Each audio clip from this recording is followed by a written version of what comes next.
Hello, and you're all very welcome along to the latest Champ.ie podcast, Ireland's premier horse racing podcast in association with Boylesports, Gowran Park Racecourse, EJ Menswear and Shamrock Thoroughbreds. It is Doyle and Bryan Cooper. They've gone clear by 10 lengths. The danger now is in front. The eighth and final flight. He is over safely. Doyle is clear and away. Don Cossack is 4 lengths clear as they race on up the hill in the Tamiko Cheltenham Gold Cup. And Don Cossack for Jigginstown and Gordon Elliott and Bryan Cooper will win the Tamiko Cheltenham Gold Cup of 2016. If you haven't already, be sure to like this video and subscribe to the Champ.ie YouTube channel, as it helps to get horse racing content out there to the wider audience. Barry and Brian look forward to discussing your latest hashtag Cheltenham Ante-Post selections in the comment section below. We're on the road to Cheltenham again. Yes, we certainly are. We're on the road to Cheltenham once again. You're very welcome back to episode number 1 of the Road to Cheltenham Challenge 2024-2025. And delighted to be joined by a very special guest. And for the series, Bryan Cooper, Cheltenham Festival and Cheltenham Gold Cup winning rider. Brian, no pressure. We've been in profit 3 of the last 4 seasons. No pressure, but it's over to you for this series. Yeah, I'm looking forward to it now. Hopefully I won't have you in the red come March again, but we know, look, there's some great racing coming up. There's some incredible horses there about to come out once we get a bit of rain, and looking forward to the next couple of weeks. Yeah, and of course, show proudly in association with Boylesports, our betting partner, Gowran Park, the premier racecourse in the southeast of Ireland. EJ Menswear, of course, up in Sligo. Brian, they're mad to get you kitted out for the Cheltenham Festival, the Taylor Bundle, $299. And I look forward to, of course, getting you up to EJ Menswear up in Sligo. And Shamrock Thoroughbreds, check out the Stable Tower with Stephen Thorne, of course. All the winter horses from Dundalk every Friday night, of course. And the Stable Tour is now live on the Champ.ie website, the YouTube channel. And it was brilliant fun being down with Stephen. But I suppose, first and foremost, Brian, how's things? How is life, I suppose, after riding in the saddle? Oh, it's good. I'm watching. I have to actually work now to try make a living. I'm not. Everyone says you're retired, but I'm not. I changed careers. No, very busy sales. I had a lot of stock to sell over the last couple of weeks, so sold plenty of them. And I'm at home a few days there with my dad helping out, but he's busy. He's got a couple of nice horses, and really enjoying it at the minute. He's had a lovely winner down in the stall as well. And Main Kate, she looks smart. Yeah, and the form got a boost yesterday as well with Deck Wheelies winning the bumper. Patrick texted me after to say big form boost. So she looks to be the most impressive bumper winner so far this year anyway that has come out, and very lucky to have her. It's great for the owner, Kieran Mooney. He's putting a lot of money into it and he's getting the rewards. So she'll be put away now till Dublin Racing Festival, and she'll reappear there. And but I hope Willie doesn't come out with anything in between, because we'll have to find a different jockey. Otherwise, I'd say his particle will be snapped up. But I'd imagine there'll be plenty of lads there chopping at the bit to ride her. Absolutely. Well, Brian, look, obviously we really can't wait to have you on with us every single Monday to get your insight. And I suppose let's have the crack as well on the road to Cheltenham. That's what it's about. But I suppose on the agenda every single week, this is what we're doing. Performance star ratings. We're going to look back, I suppose, at the last 7 days, over the last 7 days, should I say. In this case, 14 days, because the National Hunt season is starting to really ramp up now. So we'll take a look back at the last 2 weeks, some of the key performances, and we'll rate them. The Cheltenham Gold Cup, we're going to look at that picture here today as well. A tracker horse from both of us as well. Viewer questions, and excuse me, all about our Ante-Post selections at the end as well. So make sure to get your selections down below in the comment section for week 1 of the Road to Cheltenham Challenge, and the overall prize to the winner of the best looking portfolio. Big prize, a VIP trip to the Boylesports Irish Grand National. So to be in with a chance of, I suppose, winning the big prize, the portfolio is down below, the template, put in your selections every single week. So we're really looking forward to it. And we're going to kick on now with the first section of the show. Boylesports. Don't just bet, choose wisely. Yeah, so I suppose the first section of the show, Brian, as we can see in the agenda, the star ratings. So performance star ratings over the last 7 days to a fortnight. We've selected the performances up on screens. You've taken a look at Brighter Days Ahead. You've taken a look at the Real Whacker as well, and Romeo Coolio. Why don't you kick us off? Obviously, Brian, we know your association over the years with Gigginstown House Stud and obviously Gordon Elliott. Brighter Days Ahead. She didn't blow many people away. Did she blow you away? 4 stars? I thought it was good. Like it was a big, a big step up, taking on a fit horse of Willie's, and Sam put it up to him from the start. Like I didn't think they'd ride her the way they did. I thought they'd follow and have a crack at him down the straight. But Sam was eager to put the pressure on Paul from early on. He took up the running after 2 hurdles. She jumped well. I suppose the reason I didn't give her the 5 ratings, I just thought if she's going to go down the champion hurdle route, she won't be able to afford to do what she did at the last and maybe the second last as well. Like she needs to maybe get a little bit slicker when she's in tight. I know every horse is in tight to make a mistake, but that's just trying to be a bit picky on her. She's a very classy mare. Is she a champion hurdle standard? It's an awful ask, but Gordon's not hiding his of what he thinks of her. So they know, they obviously, her homework is very good. So it'll be interesting to see. I think she'll be better off in the mare's company this year and then step up into champion hurdle division next year. She's bred to want further. You know, her brother Mighty Potter was a 3-miler, so could we see her stepping up and trip down the road? It'll definitely be interesting to follow. Yeah, I suppose just back to last year on her, Brian. Obviously, we're discussing Down Royal here, but quickly on last year's mare's, I suppose, novice hurdle, it looked deep going into the race, obviously, with Jade the Grugian did last year and Golden Ace. Brighter days ahead. She was the banker for Maddie. Yeah, I wouldn't really read into what happened in Cheltenham last year. It was a game of cat and mouse between Paul and Jack. I think they were more worried about each other, and they kind of let one away. And I think if both riders got another go at it, that you might see a different result. I'd say if Jack let the mare roll along maybe a bit earlier, she might have won, and maybe same with Paul and Jade de Grugy. So I wouldn't worry about that. Like, she went to Aintree and absolutely bombed him out of it. So the travelling isn't an issue. But I think, put it this way, if she lines up for the mare's hurdle, I think she's going to be very hard to beat. And I suppose, look, obviously, Willie Mullins and Rich Ritchie, you know, the comments, I suppose, from Clough Sutton is that Lossiemouth might be campaigned as a champion hurdle horse. If the two of these lined up in March in the mare's hurdle, Lossiemouth and Brighter Days Ahead, which one of them would you be with? I find it very hard to step away from Lossiemouth at the minute. Like, she's been incredibly impressive. No one's going to know where she's going to show up. I don't think anyone will know until probably the Sunday morning at declarations. I'd say that's how tight Willie's going to leave it. We're a long way away. Anything can happen, but she's very classy. Like, she hasn't really come off the bridle a whole lot anytime she's been to Cheltenham so far, and her strike rate there is very good. So I'd be siding with her definitely at the minute. Absolutely. I'd be with you, Brian. I'd be in the Lossiemouth camp and getting £7 off Constitution Hill if they did go down the Champion Road. She is certainly a big player. Just looking at, I suppose, at some of the other ones, Brian, you've taken a look at the Real Whacker. And yeah, what's your thoughts on, I suppose, his performance bouncing back to form in the Charlie Hall? Look, it's I think it's a race that I'm not really going to read a whole lot into it. It was quick ground.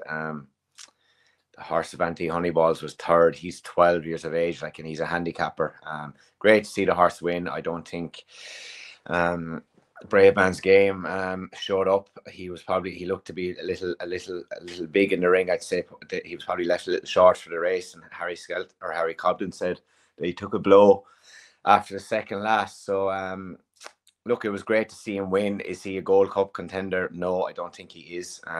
His form isn't strong enough. So I think he got his derby now, and it'll be a big stepping stone from where he goes next now. Yeah, I suppose, look, the other one to look at, Brian, is obviously Envoy Allen. And look, what a servant he's been for connections. And so, you know, 5 from 6 at Down Royal, 7 from 9 when racing fresh. You know, I was just looking, when he's been off the track for 80+ days, and he's come into a race fresh like that, he's 7 from 9. So that tends to be the key with Envoy Allen. I thought, look, 3.5 for me, Brian, in terms of a star rating, but a 5 for Darragh O'Keefe, the rider. He's a young man riding with serious confidence, Brian, and I think one that, I suppose, look, this season in the big races, you wouldn't mind having Darragh O'Keefe on your mount. Yeah, he's definitely stepped up an awful lot this year and was always a very good rider. Rode a lot of winners throughout the summer times every year, and I suppose now he's finally getting a chance to ride a better type of horse, and he's shown what he's capable of doing. I think his style of riding suits the way Henry's horses are ridden. Henry likes his horses ridden forward and positive, and Darragh's that type of rider. He loves being positive down over his jumps, and they're definitely clicking well together at the minute. But I'd imagine Rachel Blackmore is chopping at the bit to get back, and seeing these horses winning. I'd say she's looking forward to getting back on a few of them.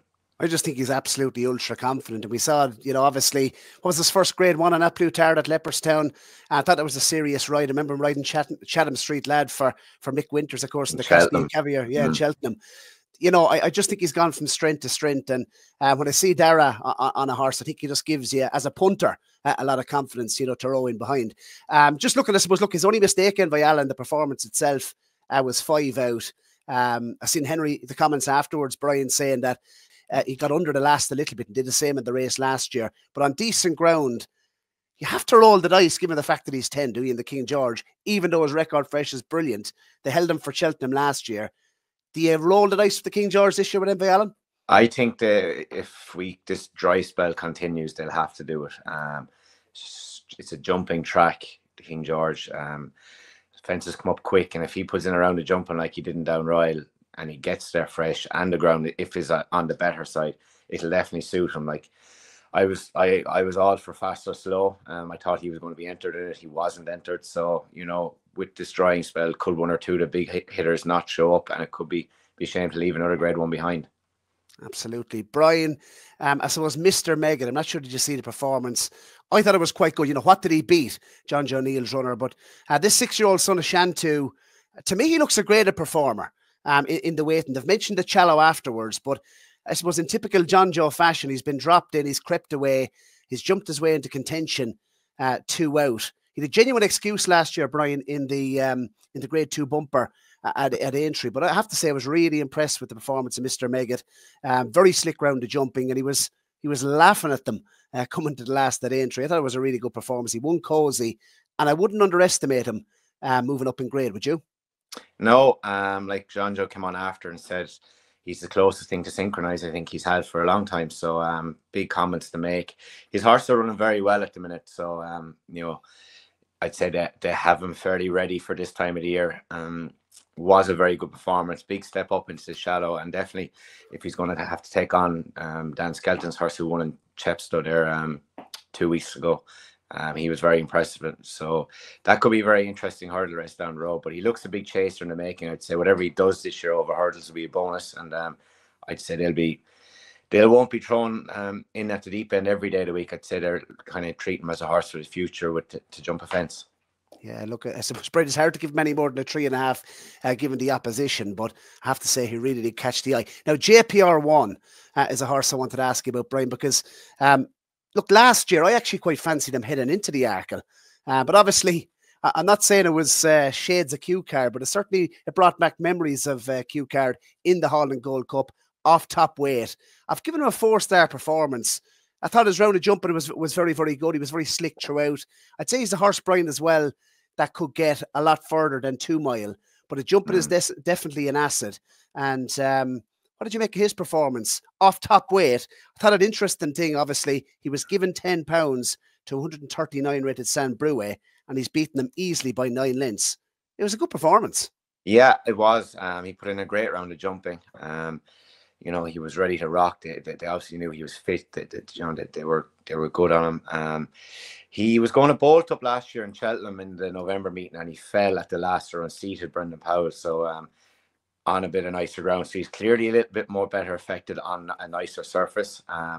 Where they campaign him, I suppose, the Tizzers probably would love to have a real grade 1 contender again. They've probably lacked one in the last 2 years. So it's hard to see where he'll go. Will he go Tingle Creek, or will they step him back up to 2.5? Like, would he come over here for a John Durkin? Maybe it'll be interesting.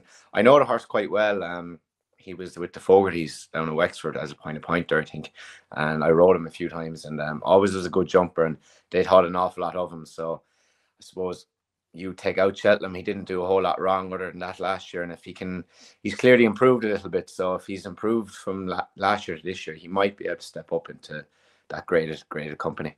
What about trip-wise for him, Brian? Obviously, you've mentioned you've sat him in the past. Do you think 2 miles, 2.5 miles, what do you think would be his best trip? Well, the way he jumps, you could let him rock over 2, but he definitely stays 2.5. It's just, those races are hard. Like when you're stepping up to Tingle Creek, say over 2 mile, like that is hammer and tongs. You can't miss a beat. Will he have enough pace for it? Yes, he jumps exceptionally well, but I think he's probably going to want further. I can see him stepping up into a Ryanair type of horse, maybe, if he continues to improve. But he's an exciting season ahead of him. He was emotional, Joe Tizard. I don't know, was he getting nostalgic about Q Car winning the race all those years ago, or was it the fact that he didn't get his ground? He said he didn't get his ground at any stage last year, which I thought was interesting. So he was winning, and he's a dual Grade 2 winner in spite of the ground conditions. So it'd be interesting to see. Romeo Coolio, Brian, you were obviously very impressed. Yeah, I thought it was a savage performance. He jumped, he travelled, like he was just in a completely different league.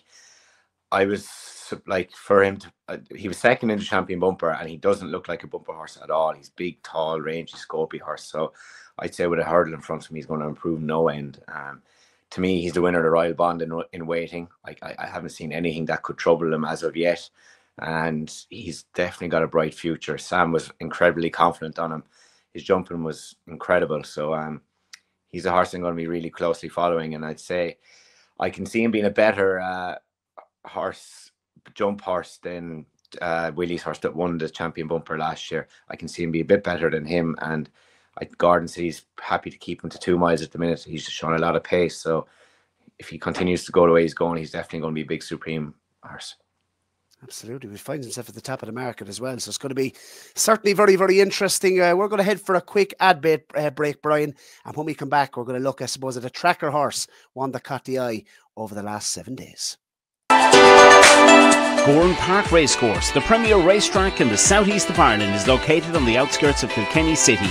Gowran Park is your #1 choice for corporate days out, stag and hen party events, and an overall great local racing experience. Known as the race that stops the county, the famous Goffs Thyestes Chase 2025 takes place on Thursday the 23rd of January. With packed crowds expected once again this January, you can book your early bird tickets online today. Visit gowranpark.ie online, click the link in the Champ.ie podcast video description, or scan the QR code on screen to purchase right now. Eddie and the team look forward to welcoming you to Gowran Park this winter. 150 odds to go, Glengooley, and ain't that a shame from Angel's Dawn? Ain't that a shame is going on to win the Goffs Thyestes, pulling out every stop from Glengooley. From Dundalk to Longchamp, from the Galway races to the Breeders' Cup, Shamrock Thoroughbreds have taken owners all over the world. Tiger Bell in front, holds them. Late on the scene is Dawn Charger storming home, but Tiger Bell in front and won. Coming through the centre, Laugh a Minute with a strong challenge on this Laugh a Minute, who goes on in the closing stages to win by a length and a half. Laugh a Minute from Fiscal Roots. But it's Harry's Bar repelling the late challenge of the stable companion Dream Today, and Harry's Bar makes it 6-course wins. Check out shamrockthoroughbreds.com or click the link in the Champ.ie podcast video description to learn more about new racehorse ownership opportunities. Yes, and don't forget, of course, about the Goffs Thyestes Chase, Brian. A brilliant day down at Gowran, of course, every single January. Look forward to being down there, of course, on the course this year for the big day itself. And you look, lots to look forward to. Brian, what caught the eye in the last week in terms of a tracker horse? What are you putting in? I'm going to put in John McConnell's horse, Lieutenant Maine, who won yesterday in Naas. Just think he could be a horse worth following this year. Even if he's to go down the handicap route, I think he's going to be a good staying novice hurdler. He put in an incredible round of jumping. It wasn't a strong race by any means. There was a couple of non-runners, but I liked the way he did it. I'd say he'll definitely get further. John knows what to do when he gets a good horse. And it's great for the McNeils to have horses over here in Ireland as well. So I like the way he jumped. I think he can go on and improve from it. And if he plays them right, you know, he could play a part in some of them staying divisions or staying handicapped later in the season. Yeah, just one for myself. Is it blasphemy, Brian, on a Cheltenham show to put in one that caught the eye around Dundalk on the all-weather on a Friday night? Perfect judgment for the Shamrock Thoroughbreds syndicate. Of course, proud sponsors of the show, ran an absolute cracker over the mile. And I'd say when that rocks up again, you can certainly keep a close eye on perfect judgment. So that's one that goes into the tracker for myself. Let's kick on. Look, I suppose the Cheltenham Gold Cup, next section of the show, Brian. Look, we're going to touch upon a race every single week. And viewers, let us know down below. Obviously, begin your portfolio today with a view to Cheltenham, but let us know your thoughts on the Cheltenham Gold Cup. At the moment, this is the market, Brian. Fact to file, 7-2, joint favourite with Gallop and the Champ. 7-2, the current champion. You mentioned fast or slow, 15-2 in the market. I know the way you're thinking, 10-1. Jerry Calam 14s, and the Dan Skelton horse, the Grey, which is of course Grey Dawning. That's priced at 14s as well. What way do you see it? No, I think it's the Irish definitely have the upper hand. Factifile is very short for me. A bit too short, you know, to be joint favourite with a dual Gold Cup winner. It's a big shout. Look, I'm a massive fan of Galloping the Champs. I think his style of racing nowadays is suiting the Gold Cup. He's gone more relaxed. Paul's probably going to have to be more aggressive on him this year compared to even last year because he's gone so idle. He stays exceptionally well. But I'm going to give Jerry Coloma another bit of a shout. He's 14-1 there at the minute. He's only got 1.5 lengths, 2 lengths to make up from last year. And he just got stuck in a little pocket off the bend there last year, and it's not the right time to do that in a Gold Cup. You know, it's a vital point. It wasn't going to make a difference, but I think he's entitled to improve. I'm going to excuse his running down Royal. The ground was too quick for him. He was run off his feet a little bit. It was his first season after coming from a novice. Like Don Cossack went for the Ryanair and then went for the Gold Cup, whereas this horse went from the RSA straight into the Gold Cup. So I'm going to give him a shout at 14-1. I think he'll get a lot closer, and if the Gordon and that team can get him there in the same shape as last year, he's going to be a big threat to all of them. I have to say, Brian, I'm absolutely in love with Factifile. I've believed the hype, and I suppose, look, last year he didn't let us down in the, of course, 2.5 mile novice around Cheltenham. And looking at the way, I love your take on this, Brian, because the way the race was run last year in the Turners, I suppose I thought it was kind of slowly run early on, which probably wouldn't have suited, a stayer like Factifile. But he has enough pace, he has enough gears, he's proven that. Monty Starr, an absolute cracker, in second in last year's renewal of the 2.5 mile novice. But I just think stepping up and trip further, I get what you're saying. In terms of a bet at the moment at 7-2, will he still be that price is the question. After he runs maybe the John Durkin, if that's where he reappears, or at Christmas, like, will he still be that price or will he be bigger? You'd probably hold fire, would you, at that price? I would anyway. It's too short. Like, I personally think he could have a bit too much pace for a Gold Cup. He's intended to just race a little bit on the bridle the odd time he did in Leopardstown, and he was a little on the bridle with Mark Walsh in Cheltenham in the early parts of the race as well. And you can't do that in a Gold Cup. You need to relax. You need to basically have the horse asleep or you won't get home. Look, I suppose he's getting older. He probably will relax. So just be interesting to see what route they go down with him. Like, he's got no entry into King George. Obviously he can be supplemented, but JP has a lot of top 3 mile chasers this year, so I'd imagine they'll be trying to split them up as best they could, and I think it's one of the most strongest divisions we've seen for a long time. And would you give Grey Dawning any chance of getting into the mix? No, I think it's a big step up.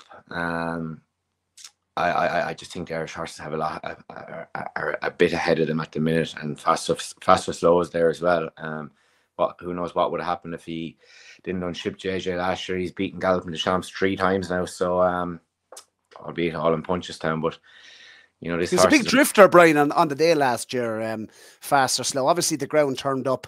Was a borderline heavy for last year. Yeah, rain. It got very gluey. There was a lot of rain on the Thursday, and then it kind of dried out a little bit and turned very tacky and holding, which wouldn't have suited him. But this is a top class horse, and just going back to what I said, I think this is the strongest renewal of a Gold Cup, if they all get there, that we will see for quite a while, I think.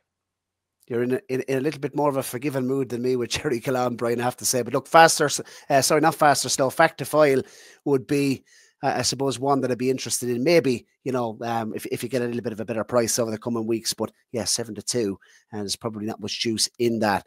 Okay, next section of the show, Brian, we obviously have to look at some viewer questions. We're going to hear, first of all, though, from EJ below in Sligo. Of course, EJ Menswear, fantastic competition over on the EJ Menswear channels. Let's head over and hear what he has to say for himself. We had a great day down in Sligo recently. How are things? EJ here. We got an unbelievable competition tonight, okay? EJ Menswear and EJMenswear.com are teaming up with Champ.ie, Ireland's premier racing podcast. Any racing fans that likes to have a little bet every now and again or follow the horses, Champ.ie are helping us to launch our our fantastic tailor bundle that's back on track again. Everything for $2.99. Blazer, shirt, chinos, shoes, socks, the whole lot. In fact, we have the two boys here themselves, Barry and David. Look at these two boys from Champ.ie, looking good in their tailored bundle from EJ Menswear. They came all the way from Tipperary to get togged out for our tailor bundle. Good news travels fast, okay? So EJ Menswear, ejmenswear.com, check it out. All about your tailor bundle. You got your blazer, you got your shirt, you got your chinos, you got your shoes. The boys are going happy, fully togged out, home happy. So our competition tonight, okay, we're going to give away 2 VIP tickets to a major horse racing event over Christmas, compliments of Champ.ie, and a tailor bundle for some lucky winner. I'm just going to ask you a simple question. Derek Fox has won the Grand National how many times? Once, twice, or 3 times? How many times has Derek Fox, the local legend of a jockey, won? And someone's going to win a fantastic tailor bundle of their choice. Check it out, all there, and more lines being added over the next few days. Your blazer, your shirt, your chinos, your shoes, and someone's going to win full outfit of their choice and a trip to one of the premier racing events over the Christmas. Don't forget, check out champ.ie, check it out on YouTube, and get all you want to know about horse racing. Boylesports. Don't just bet. Choose wisely. There you are now, Brian. You're banned. No more trips to Kildare Village. You must go to Sligo, EJ Menswear, of course, and ejmenswear.com. We look forward to getting you down and get kitted out once again. Some fantastic tailor bundles at $2.99 a pop, and the choice is, I suppose, endless. Okay, fewer questions, Brian. The one that's come in this week, and we need to, I suppose, obviously next week we'll hopefully have a lot more questions. Get your questions down below, of course, for Brian next week, or indeed myself on the Road to Cheltenham Challenge, episode number 2. But question from David, who is, of course, the co-host on Thursday's show, Brian, and his question with the return of Constitution Hill, do you think Lossiemouth getting £7 will topple him? What do you think? It's a big hit. I just think if this horse gets back to anyway to where he was, nothing will beat him. Like Statement is the best we have, and he can't, he couldn't get next or near him that year. Like, I'm a massive fan of the horse. I've been scratching my head about it a bit, and I can't really make a decision on it. But I just think if Nicky gets this horse back to anyway the way he was 2 years ago, this horse won't be beaten. He's as good as horses I've ever seen. He's a Frankel of the jumping era, I think, and he's the wow factor on his day, and I'm really looking forward to him starting out. If he gets to fighting 5th, and if he does and puts in a spectacular performance there, I'd say it's all guns go to Cheltenham, and I think Lossiemouth could show up in the Mayor's Hurdle if I know Willie Mullins. Bar Rich puts the foot down and says he really wants to run into champion, but when they have Statement, will they just leave one there and then split the other one up for the Mares? It'll be interesting to see. Certainly will be. I wouldn't be surprised if you had a brighter days ahead. Lossiemouth Mares myself. Look, I think getting the £7 should be. I think she'd be a big player. I think it's a leap of faith to think that Constitution Hill will definitely come back to the horse he was. Look, a year is a long time in horse racing, Brian. Would you be confident he would come back? I think so, yeah. I've seen he's out in this outdoor paddock, and I've just seen horses in them situations before. Shattered Love of Gordon's was one that just rings a bell. He started training her from an outdoor pen, and she came up trumps. She ended up winning She won the novice chase in Cheltenham, didn't she? So she was Turners, yeah. So she improved an awful lot. So it does work, and there's no better man than Nicky to get them right. And the only thing I suppose he won't run him unless he thinks he's 110%. But the sounds and the alarms at the minute seem to be he's doing everything right as compared to where he was this time last year. Absolutely. Well, just back to the question, Dave. Lossiemouth getting the £7. I give her a big squeak, even against the mighty Constitution Hill. Week 1 selections. Before we do, I suppose, give them, make sure and put in your week 1 selection down below. Every single week, we're going to be updating our portfolio, building up the Cheltenham. Brian, as I said earlier on in the show, 3 of the last 4 seasons, to be correct, we've been in profit. So no pressure. Take it away, Mr. Bryan Cooper. Selection 1 of the Road to Cheltenham Challenge for 2024-2025. Mine is Jalan Duartes. He was 3rd in the champion bumper. he's just, I watched this horse win his bumpers in Leopardstown and Fairyhouse. He reminded me a little bit of Envoy Allen back in those days. Didn't look at a bumper type of horse, but he just showed a lot of class. Ran a cracking race in the champion bumper, probably was just beaten by a speedier sort. And I think when this horse gets a hurdle in front of him and a trip, he's my one that I'd like to ride in the Gallagher's novice hurdle. If he shows up there, I think he'd be a great ride. The extra 4 furlongs will suit him, and he's a horse I think with a massive future, and he could be a Gold Cup horse down the road, I think. Gordon has some serious novice hurdles to go to war with this year. Obviously, you mentioned Romeo Curio. He looks a big player for the Supreme as well. But you reckon definitely Jalan Didari looks more like a 2.5 mile horse to you? I think so, yeah. I'd imagine they'll try to keep them apart. He's not slow, but I think he'll be more in his comfort zone over a trip. He's bred to be a real champion or a staying chaser. He looks a staying chaser, and I'd say whatever he does this year will be a bonus for next year. But this horse is a massive engine, and I know Gordon was very speaks a lot of him. And I think he's going to be one of the better type of novice hurdlers we see this year. I tried to stop myself, Brian, putting up a horse for the Triumph Hurdle in the early weeks of November. But I suppose, look, one horse that really caught the eye in France when winning, and just look, by all accounts, the reports of this horse, Stencil. I'm not sure, did you see its performance? It's 2 from 2 at Compiègne. I'm going to roll the dice, Brian. It's France versus Willie Mullins' 20 Triumph Hurdle runners this year. I just thought it was interesting that obviously stays in France. Noel George, the trainer. JP McManus obviously won the Triumph last year with Majborough. I think it was Massar's very first winner over the jumps. And look, as I mentioned, Compiègne, if you look at the performance, Brian, the way he jumped the whole way around, this is on debut. Very, very, very keen. He's been gelded and obviously has had a run this season at Compiègne once again. I just think he has to be respected. 16 to 1, that's a fair enhancement from Boylesports, out from 12 to 1. You can avail of that until tomorrow. I just think, look, he's turning the betting at the moment. And Willie the Who ran at Compiègne back in March. Stencil clocked a better time. Obviously, he was testing ground. Noel George, the trainer, JP McManus, the owner. I could see this horse rocking up in March in the Triumph Hurdle and running an absolute cracker. Obviously, if he stays sound, he looks a fair weapon. Yeah, I saw him. I saw the first day he won. I know the person who used to own him before. He was purchased by JP. He was owned by an Irishman, and has a big engine. Will need to relax and settle. But obviously he's been picked up by JP, and Noel George isn't afraid to bring horses over to the UK. He's obviously with Eli Thompson. He did it with another juvenile last year that ran in the Milantino. Yeah, but he probably wasn't as strong. But it'll be interesting to see. It's a sin for me to be speaking about Triumph Hurdle. It's even I have a photo there winning it. I just can't let myself think about it. Well, show us the photo there, Brian. O'Connor. Show us it in the background. There he is, the good O'Connor boy. One of the great moments. One of the great moments. What was that like, Brian? Oh, it was incredible. Yeah, it was definitely. That was the biggest thrill. Even I know winning the Gold Cup is incredible, but I think that nearly just is a little bit more special to me, just for the connections. Obviously, with my connection with Desi Hughes, and riding winner for him in Cheltenham. Like, I wouldn't have been anywhere without him. So that one that's the soft spot really now, that performance. I don't think you will, or we have seen many other performances like that in Cheltenham. That's what you call absolutely hosing up on the bridle. If you ever want to see, go back and watch O'Connor. Go on, back to Stencil quickly. You were saying, Brian. Yeah, I like just these to try and hurdle. I don't let myself talk about it because Willie buys so many horses out of France.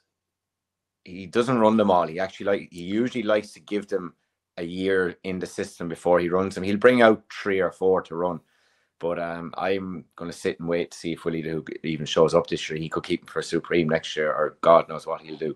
But Stencil, yeah, look, it'll be interesting to see that they are talking, like they haven't held it back of how highly they think of him, and that was the case with the first day he ran in Copen over there. So no, fair shout, but I'll be sitting on the fence with this one, and I'd like to see him take on a bit more stronger opposition before he'll have any of my money on him. Absolutely. Well, look, there's Brian's selection for week 1, 16 to 1, and hands down from 12 for the Gallagher, and Stencil also 16 to 1, and hands down from Boylesports. from 12 to 1. So you can avail of those up until noon tomorrow as we're recording, of course, on Monday. Brian, it's been an absolute pleasure having you on, of course, for episode number 1. Looking forward, I suppose, particularly to having the crack with you over the coming weeks as we build up to Cheltenham. But as the first show goes, let us know what you think down below. Brilliant to have Brian on board, of course, for the season. It's been episode number 1 of the Road to Cheltenham Challenge 2024-2025. We'll see you next Monday. Look forward to it.